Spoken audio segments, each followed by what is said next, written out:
চট্টগ্রাম নগরীর রাজনৈতিক অঙ্গন ও ব্যবসায়িক পরিমণ্ডলে বহুল আলোচিত এবং বিতর্কিত নাম সিরাজউদ্দৌলা প্রকাশ আলুদ্দৌলা। সাধারণ আলু ব্যবসায়ী থেকে তিনি আজ শত শত কোটি টাকার মালিক। তবে এই অস্বাভাবিক উত্থানকে স্থানীয়রা দেখছেন অবৈধ সম্পদ অর্জন, জমি দখল, সন্ত্রাসী কর্মকাণ্ড এবং মাজার দখলের ফলাফল হিসেবে। এদিকে বীর চট্টলা টিভির অনুসন্ধানে উঠে এসেছে আলুদ্দৌলার উত্থানের নেপথ্য ছিল প্রভাবশালী আওয়ামী নেতাদের প্রত্যক্ষ ও পরোক্ষ সহায়তা। তাদের প্রভাবে তিনি বহু বছর ধরে অপরাধমূলক কর্মকাণ্ড চালিয়ে গেছেন বিনা বাধাই।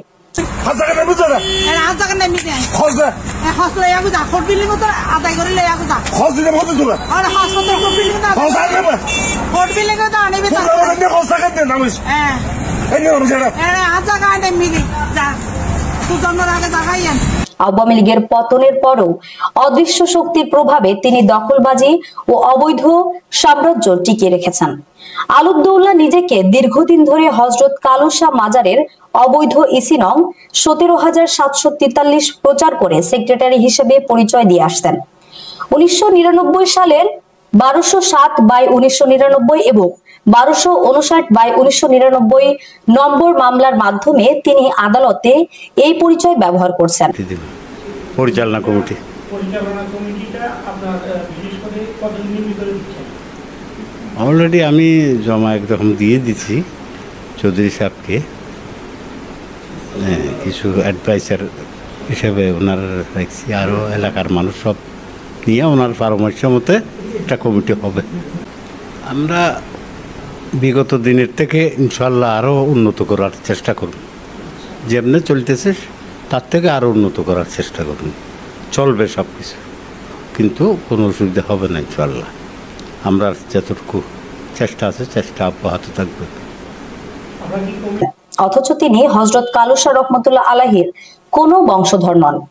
সুপ্রিম কোর্ট থেকে রায় হওয়া সত্ত্বেও তিনি মাজার দখল করে রেখেছেন এবং গত 25 বছর ধরে সেখান থেকে কোটি কোটি টাকা আত্মসাৎ করে আসতেন বলে স্থানীয়দের অভিযোগ। সিরাজউদ্দৌলা ও তার পরিবারের বিরুদ্ধে দীর্ঘদিন ধরে অন্যের সম্পত্তি দখলের অভিযোগ রয়েছে। এর মধ্যে সবচেয়ে আলোচিত ঘটনাটি হলো টেরিবাজারস্থ মেসার্স সিদ্দিক ট্রেডার্স এর মালিক আবু সাইদ চৌধুরী সম্রাটের হালিশহর ও দক্ষিণ কাট্টলির প্রায় 60 গন্ডা জমি দখলের চেষ্টা। এই ঘটনায় চট্টগ্রামের সিআর 608/2023 একটি মামলা দায়ের হয়। উক্ত মামলায় আলুদ্দৌলার দুই ছেলে নুরুল আফসার ও নুরুন নবী মিন্টু বর্তমানে কারাগারে। তথ্য প্রমাণে উঠে এসেছে আলুদ্দৌলার রয়েছে নিজস্ব সন্ত্রাসী বাহিনী। স্থানীয়রা জানান এই বাহিনী ভয় ভীতি প্রদর্শন, প্রতিপক্ষকে দমন এবং দখলকৃত সম্পত্তি রক্ষায় সবসময় সক্রিয় থাকে। মানুষ আছে আনারে নদম কায়ন বুঝছেন না, আনারে নদম কায়ন আনারে রায় ফাইন না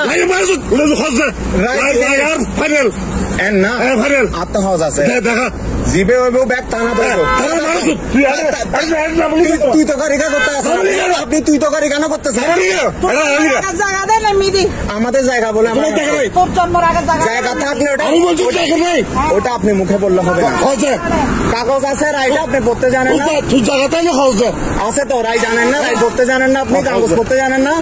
অভিযোগ রয়েছে তার গাড়িতে সবসময় অবৈধ অস্ত্র বহন করা হয়, যা ব্যবহার করে সাধারণ মানুষকে আতঙ্কিত করা হয়। হযরত কালুশা রহমতুল্লাহ আলাইহির মাজার দখল নিয়ে স্থানীয়দের ক্ষোভ চরমে পৌঁছেছে। অভিযোগ, আলুদ্দৌলা ধর্মীয় আবেগকে ব্যবহার করে মাজারটিকে নিজের প্রভাব বিস্তারের হাতিয়ার বানিয়েছেন। এতে ধর্মপ্রাণ মানুষের মধ্যে চরম ক্ষোভ ও হতাশা তৈরি হয়েছে। আলহাজ খন্দকার মোহাম্মদ আলীর রেকর্ডি হযরত খাজা কালুশা বংশের ছেলে মিনহাজ। আমি অনেক আমার প্রশ্নতে আমি অনেক সীতাকুণ্ডুতি নবী সব দিকে আমি অনেক জায়গায় গেছিলাম, কিন্তু আমরা টাকার কাছে হেরে যেতেছি। এরা অনেক টাকার মালিক, যা আমাদের আমাদের কালুশার যে অ্যাকাউন্ট আছে সব টাকা তারা আত্মসাৎ করে আমাদের কোনো হিসাবে দিচ্ছে না। 5 তারিখের পরে এখন কমিটিগুলো পালাতক, যারা আমাদের দুঃসদা ছিল তারা এখন পালাতক। আমরা গেছিলাম কিন্তু আমাদেরকে বহির্গত সন্ত্রাস আইনে হুমকি আমাদেরকে দিচ্ছে। এখনো পর্যন্ত আমি নিরাপত্তাহীনতা বুঝতেছি যে আমাকে যে কোনো মুহূর্তে যে কোনো কিছু করতে পারবে, কারণ তাদের গডফাদার অনেক অনেক হাত লম্বা, তাদের দৌলত যে যিনি 19,000 কোটি টাকার মালিক। আমি অনেক প্রাণের হুমকি নিয়ে এখানে আসছি প্রেস ক্লাবে। এরা কমিটিকে ফুল সহযোগিতা করছে, এরা 2 বছরের অনুমোদন নিয়ে কমিটিকে এখনো পর্যন্ত ওই অনুমোদনটা নিয়ে চলতেছে। আগে আমার সরকারের ছেলে 19 এখানে জড়িত ছিল। আমি সুষ্ঠু তদন্ত চাই, আমাদের জিনিস আমাদের বুঝে দেওয়ার জন্য পিউরো সাহেব এবং প্রশাসনের হস্তক্ষেপ কামনা করতেছি। এলাকার সচেতন নাগরিকেরা বলছেন, আলুদ্দৌলা ও তার পরিবারের দখলবাজি, প্রতারণা ও সন্ত্রাসী কর্মকাণ্ডে সাধারণ মানুষ অতিষ্ঠ। দীর্ঘদিন ধরে তারা ন্যায় বিচার থেকে বঞ্চিত হয়ে আসছেন।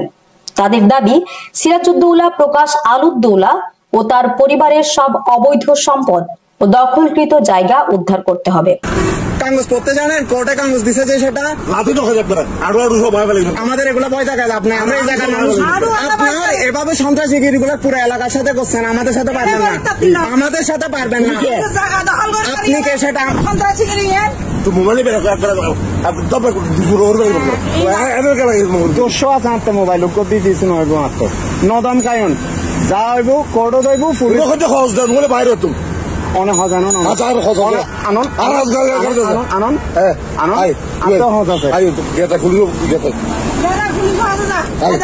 পুলিশ আনে না গে তারপরে অবস্থা হবে না গেলে গেলে ওনার মেহমান না যাই দে ওনার আবেদনত। অবৈধ কর্মকাণ্ডের জন্য দ্রুত আইনের আওতায় এনে দৃষ্টান্তমূলক শাস্তি দিতে হবে।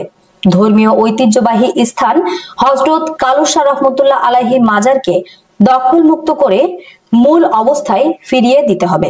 এলাকার কিছু মানুষের ওই যুগে পাকিস্তান আমলতি পরিচালনার দায়িত্ব আমার আব্বা তারা দিছিল, তারা চলাইতো, এই সময় ঠিক ছিল। তারপরে যখন স্বাধীন হয়ে গেল তারপরেও ঠিক আছিল। তারপরে কিছু লোভী মানুষ, স্বার্থ সিদ্ধিমহল মানুষ, এখানকার আমাদের chairman Abul Kasem master chairman থেকে এখানে নজর পড়ছিল যে এই খন্দকার মসজিদের সম্পত্তি কত আছে আর সব বিষয় এখানে নিয়ে ওনার একটা আত্মীয় স্বজন আছে এই বাড়িতে, সবারই নিয়ে একটা যৌথ কমিটি করছিল। এই কমিটির বলে এই সময়তে উনি এখান থেকে ওই ডোনেশন হাইতো। চট্টগ্রামের মানুষ মনে করেন, প্রশাসন যদি এখনই ব্যবস্থা না নেয় তবে আলুদ্দৌলার মতো বিতর্কিত ব্যক্তিরা আরো শক্তিশালী হয়ে উঠবে এবং সাধারণ মানুষ চিরকাল ন্যায় বিচার থেকে বঞ্চিত হবে। তাই তারা সরকারের সংশ্লিষ্ট কর্তৃপক্ষের কাছে দ্রুত পদক্ষেপ নেওয়ার জোর দাবি জানিয়েছেন। আমাদের আরো আপডেট নিউজ পেতে চোখ রাখুন বীর চট্টলা টিভিতে, ফেসবুকে ফলো, ইউটিউবে সাবস্ক্রাইব করুন।